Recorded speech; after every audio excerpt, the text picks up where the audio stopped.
Essa é uma apresentação que tem o objetivo de descrever uma proposta de projeto para a atividade extensionista e também para o projeto final de curso. O título desse projeto é a detecção preventiva de falhas de isolação e riscos elétricos. A justificativa desse projeto.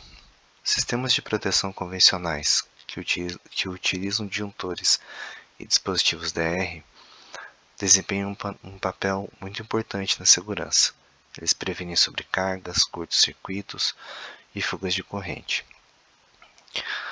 No entanto, esses métodos podem não ser muito eficientes, eles podem não detectar falhas progressivas, especialmente aquelas que ocorrem pela corrente elétrica elevada ou pelo superaquecimento sobre um cabo ou sobre um circuito, e isso em função do tempo, no decorrer do tempo.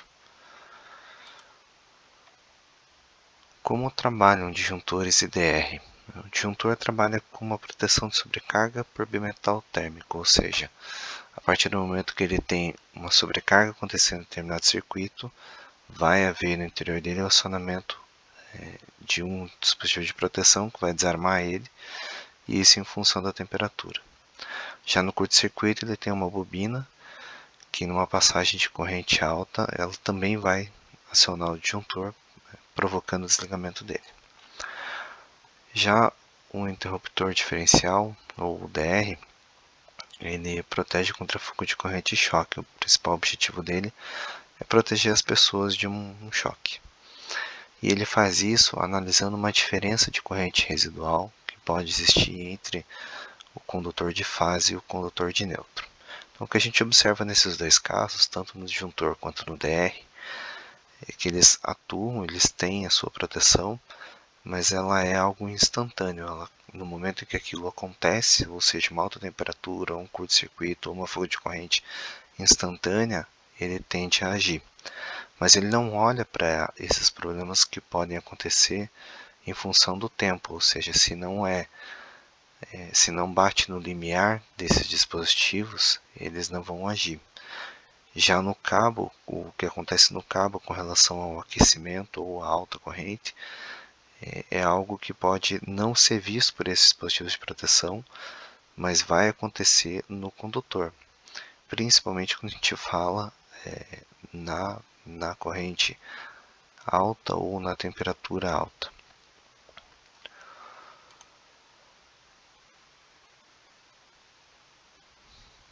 Aqui falando mais um pouquinho da justificativa, ou seja, o que eu comentei agora há pouco, a corrente elétrica elevada ou muito próximo do limite de um cabo.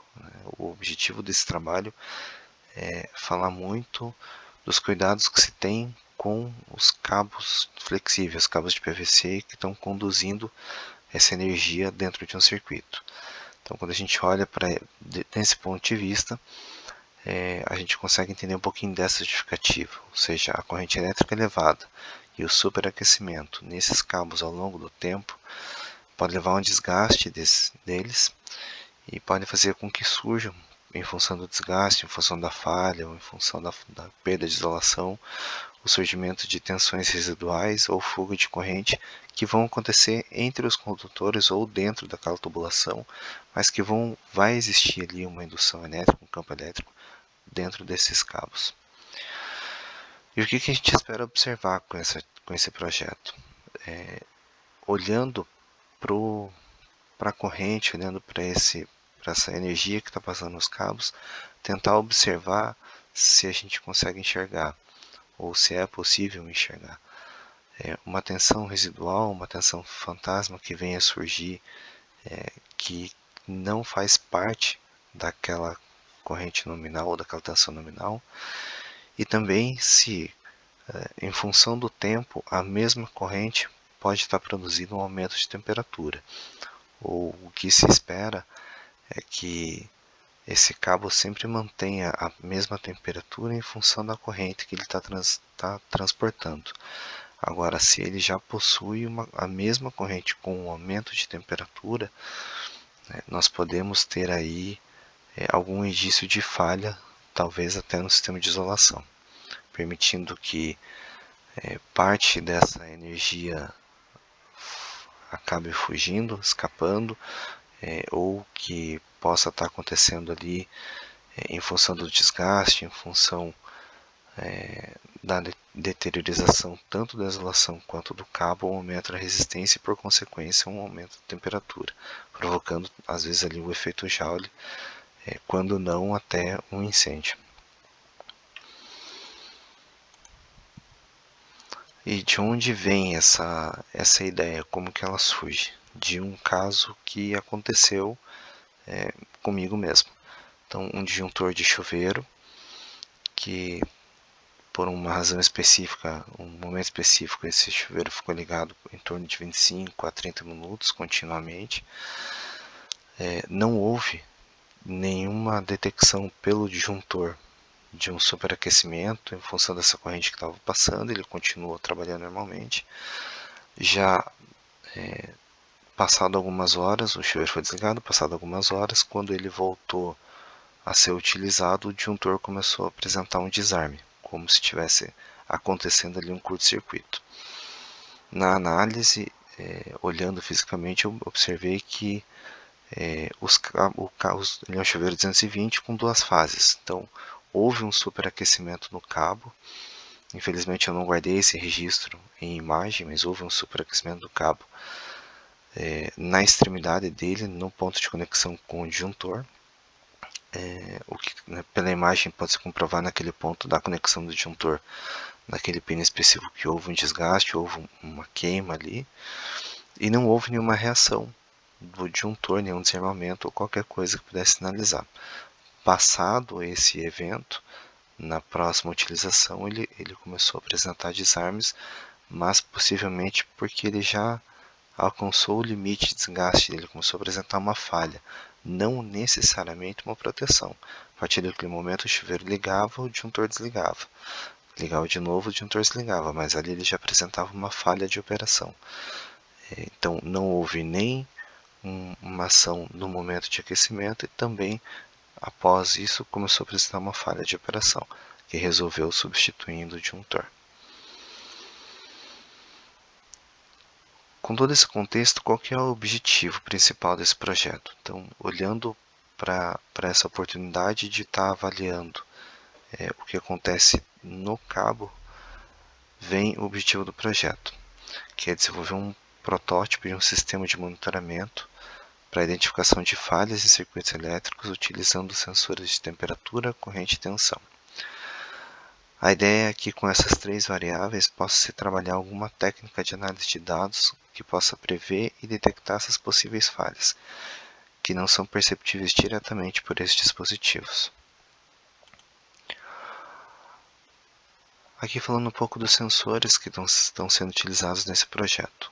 Um sensor de tensão, o ZMPT-101B, ele é um sensor diretamente conectado no circuito e vai medir qual é a diferença de potencial que existe entre esses dois fios. Nesse caso, o objetivo é utilizar esse sensor para medir uma tensão existente entre o nêutron e o terra. Isso por quê? Porque o DR ele trabalha com uma diferença, buscando uma diferença de residual entre fase e nêutron. E muitas vezes a gente pode ter essa saída de energia, ou essa saída de corrente, ou essa fuga de corrente acontecendo para o terra, o que vai estar indicando ali que há uma possível falha. Então a ideia é utilizar esse sensor nesses dois condutores. O sensor de corrente, o SCT-013, 100 amperes 1 volt, essa é a relação dele. Para cada 100 amperes que ele mede, ele entrega na saída um sinal de até 1 volt de amplitude. E ele vai ser usado para medir a corrente que está acontecendo no condutor de fase. E um sensor de temperatura que também vai ser utilizado para analisar a temperatura no condutor de fase, que é por onde está passando a energia. Então aqui demonstrando um pouquinho de como esses sensores são aplicados e quais são as variáveis esperadas. Então para o sensor de tensão, espera-se encontrar a diferença de fase, entre a tensão existente entre nêutron e terra. sensor de corrente para medir a corrente que passa no condutor de fase, e o sensor de temperatura também para medir a temperatura do condutor de fase. E como que essas coisas acontecem? Então, esses sensores vão estar lá coletando dados, e esses dados vão vir para um microcontrolador. Inicialmente foi testado com o ESP32, e a ideia é que nessa primeira etapa exista um momento de aquisição de dados e também de automação. Automação aqui no sentido de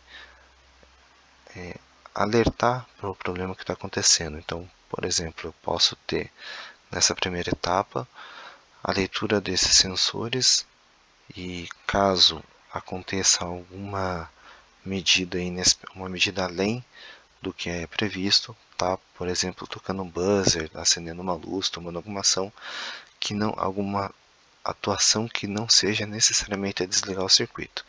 Então aqui eu usei como exemplo três variáveis, três condições. Se a temperatura do condutor estiver acima de 70 graus, que é o que normalmente se tem na regra dos fabricantes, então deve-se sinalizar.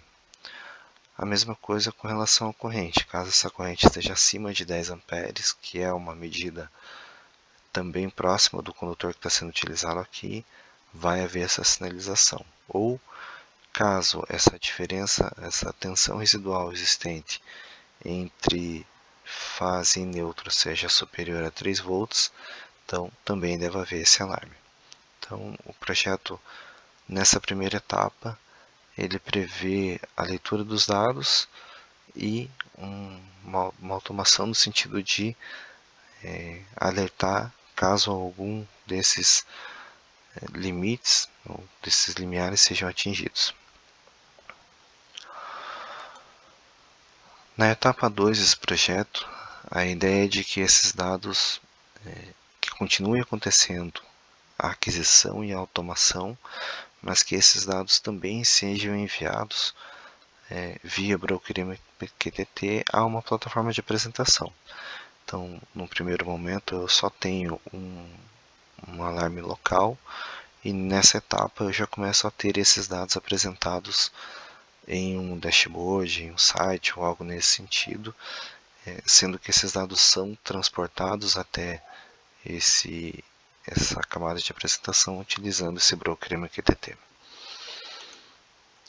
Na terceira etapa vai existir, além da aquisição da automação do armazenamento, uma etapa de análise. Ou seja, eu começo a olhar para os dados que estão sendo gerados e começo de certa forma a classificar e analisar o comportamento desse circuito. E a partir de alguma análise, seja por regressão linear ou seja por uma métrica de desvio padrão em função do comportamento que esse circuito apresenta, ou por um desvio padrão de alguma daquelas variáveis de temperatura, corrente e tensão, eu possa estar criando uma nova trigger e estar devolvendo isso para automação em alguma forma de feedback, ou seja, eu tenho a automação local, mas eventualmente o comportamento desse sistema mudou. E é aqui que a gente começa a falar um pouquinho sobre a análise temporal, a análise ao longo do tempo, ou a análise preditiva do que pode estar acontecendo nesse sistema. Um exemplo é, eu tenho uma determinada corrente acontecendo, porém a temperatura dessa corrente ela já não é mais a mesma, ela aumentou. Se houve uma mudança nesse comportamento, eu consigo analisar isso historicamente, eu consigo definir isso, qual foi o tamanho desse desvio, eu posso estar sinalizando que existe uma falha, já predizer que existe uma falha naquele circuito. E aí sugerir uma análise ou uma correção, uma verificação.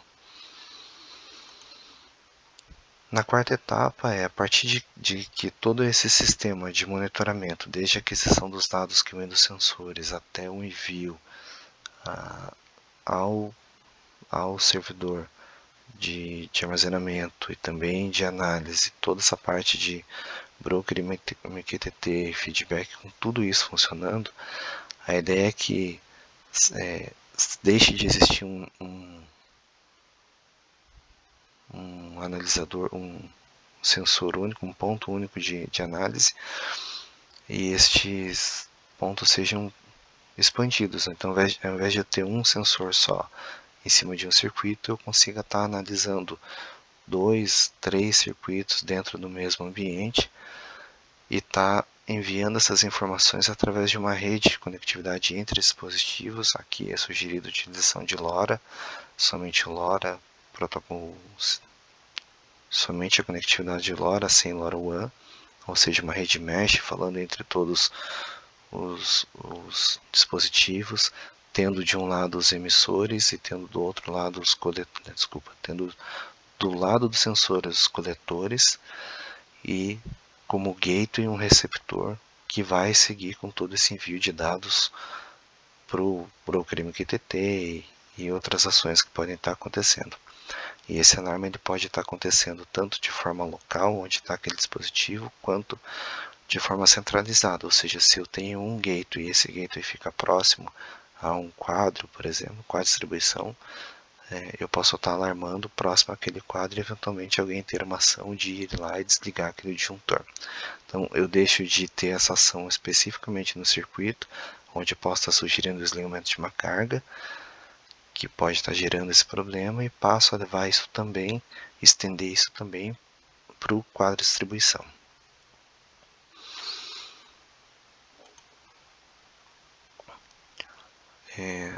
Aqui explicando um pouquinho de qual é a etapa atual de implementação.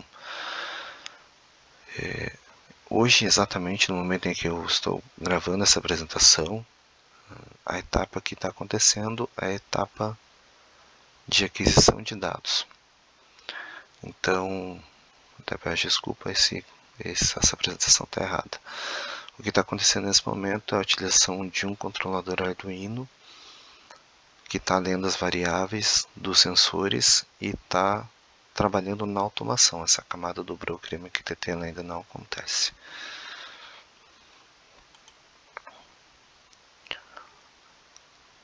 E aqui uma proposta de como está desenvolvendo esse projeto para que possa estar atendendo tanto a atividade extensionista 4 quanto o projeto final de curso. Então, um pouco antes eu falava das etapas que estão sendo desenvolvidas, ou seja, eu quebrei esse projeto em 4 etapas para poder estar desenvolvendo ele. Essa é a primeira, estou trabalhando hoje na primeira etapa, na aquisição de dados e na automação, utilizando ali o controlador Arduino e também fazendo a leitura dos sensores e produzindo algum tipo de alarme. Essa é a etapa que acontece agora. E a intenção é que nessa etapa fosse atendido o que se pede na atividade extensionista 4, que é uma atividade voltada a algum monitoramento em eletrotécnica. Então, o que eu vislumbrei com isso? É criar, neste momento, um dispositivo que vai estar alarmando caso algumas dessas variáveis sejam atingidas, alarmando numa posição local, ou seja, no contexto local. Eu tenho um circuito, eu tenho um dispositivo que está fazendo leitura, que está automatizado para alarmar caso aconteça algum incidente. Nessa etapa, o objetivo é cumprir o que se pede na atividade extensionista 4. E continuando com essa atividade, continuando com essa etapa do projeto, seguir na proposta de projeto de final de curso, inserindo ali as etapas de armazenamento, apresentação, análise de dados, feedback e a conectividade LoRa. Então, são 4 etapas distintas. Na primeira etapa, atividade extensionista, e quando a gente coloca um pouco mais de inteligência ou de análise em cima dessa solução, vem aí os requisitos para atender por exemplo, uma das sugestões que seria a inovação em cima de um determinado problema.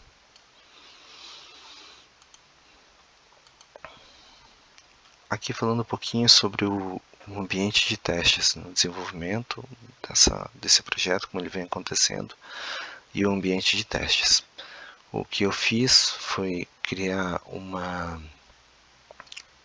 quadro de distribuição, onde nele estão contidos disjuntores e onde neste quadro também foi criado um circuito específico para fazer todos esses testes. É um circuito em um ambiente controlado, está sendo usado nele cabos de 1,5 mm, que permite uma corrente de aproximadamente 10 amperes. A ideia é trabalhar em cima dessas medidas. Então é um ambiente controlado, é um ambiente isolado, e a ideia é que trabalhando com condutores de 1,5 mm e trabalhando com disjuntores de 10 amperes, você consiga produzir uma carga aproximada do limite desse sistema para estar vendo qual é o comportamento de sensores e estar também analisando quais são os resultados desse projeto. Então foi criado um circuito, ou seja, basicamente como se fosse uma extensão, né? Esse circuito está ligado em um filtro de linha, isso por proteção, um filtro de linha de 10 amperes. A partir desse filtro de linha ele é conectado a um disjuntor. Aqui eu estou utilizando um disjuntor com as funções de medição de corrente e tensão, e que informa isso através do protocolo Zigbee, é um disjuntor inteligente da Tuya. Então eu faço em cima do disjuntor a medição de corrente e tensão para poder aferir, eu uso ele como métrica para poder estar aferindo se a informação que está vindo do sensor de corrente está coerente com aquela que o disjuntor está vendo, e se esses dois estão coerentes com a medição utilizando um amperímetro no circuito. Então foi feita essa ligação do circuito num filtro de linha, usando uma tomada, uma conexão normal, e a partir desse disjuntor foi criado também uma tomada para estar ligando a carga que eu vou utilizar de teste. Aqui um pouco mais do detalhe de como isso acontece. Eu tenho ali a entrada do circuito, os 3 condutores, fase, neutro, terra. O vermelho é fase, eu uso o neutro, o verde é o terra.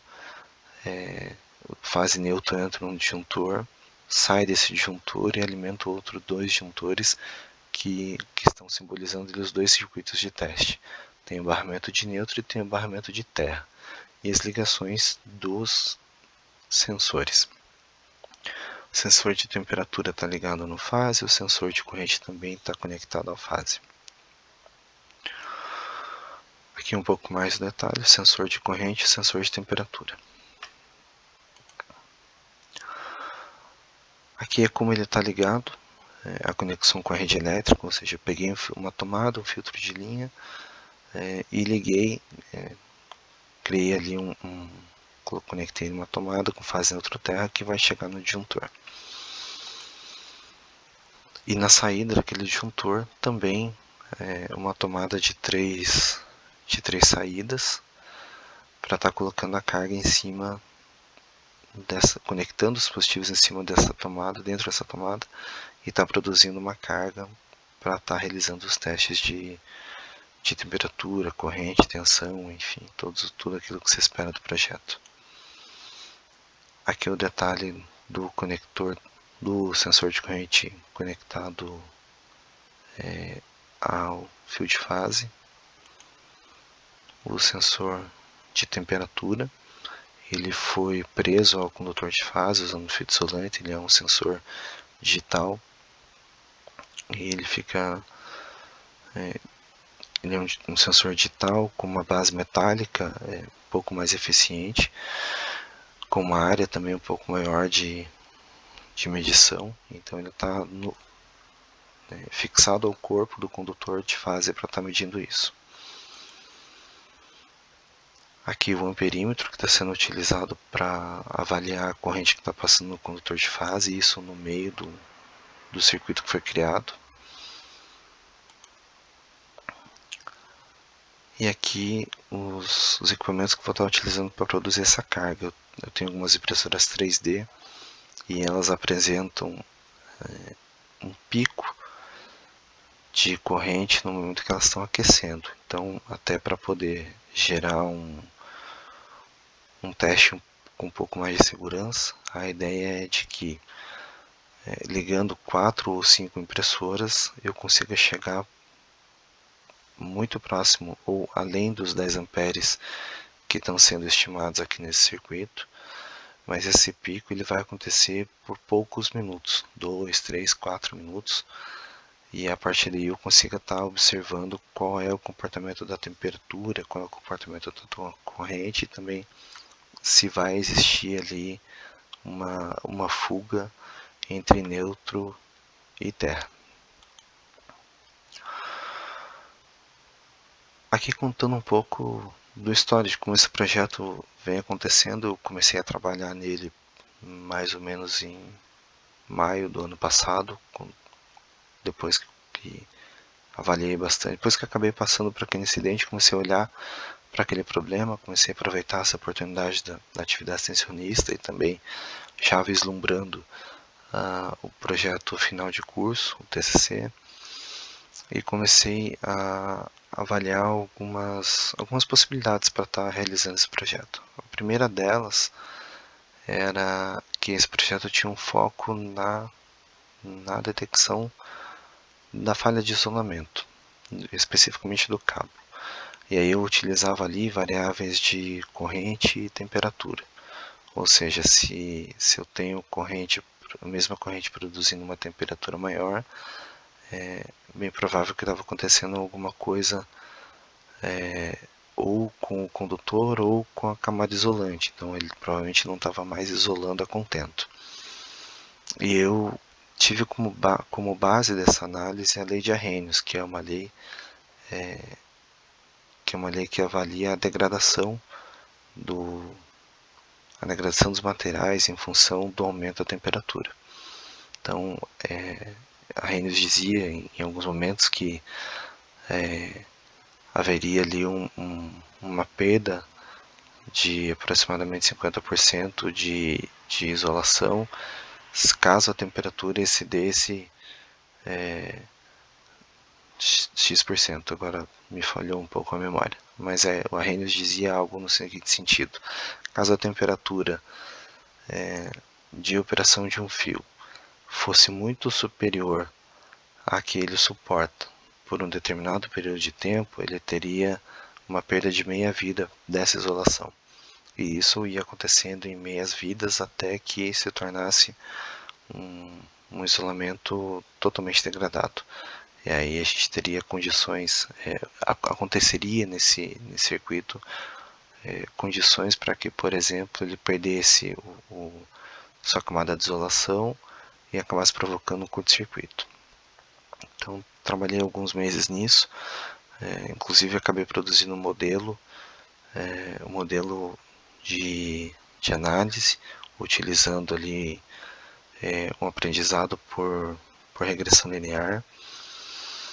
E esse modelo, trabalhei com alguns dados empíricos para estar avaliando tanto o treinamento quanto o teste efetivo desse modelo. Mas o que eu observei nesse caso é que é muito difícil gerar dados empíricos muito próximos dos reais, ou seja, um aprendizado com uma classificação de dados que não seria verdadeiramente proveitosa. A ideia ele estava produzindo dados que também não eram realistas ou que tendenciavam a prazos muito superiores àqueles da garantia do cabo, por exemplo. Então, o que ele me trazia como resultado é que eu vou ter 100 anos, nessa temperatura esse cabo duraria 100 anos. Foi um dos casos que aconteceu, mas na verdade a duração daquele cabo, a vida útil dele é de 20 anos. E como essa lei de Arrhenius trabalha muito a questão das métricas, dos valores de taxas específicas de um determinado material, e tem-se que a produção desses cabos elas se diferenciam de fabricante a outro, então eu teria muito provavelmente um modelo que seria específico para um determinado fabricante e não seria válido para outro. Acabei desistindo desse método e comecei a tentar localizar outras soluções que pudessem estar evoluindo para o objetivo do projeto.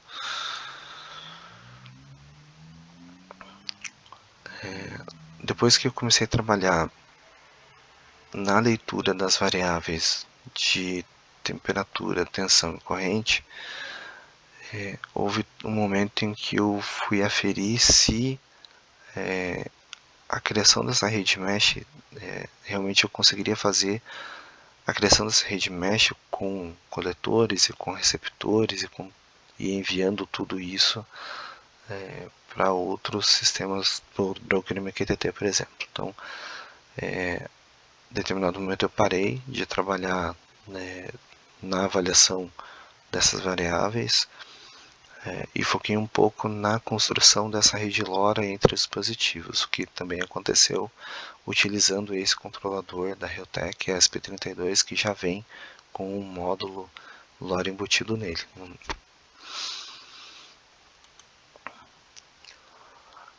O que aconteceu depois dessa rede formada é que, ao estar conectando os sensores a esse microcontrolador em específico, não houve uma boa resposta dos sensores.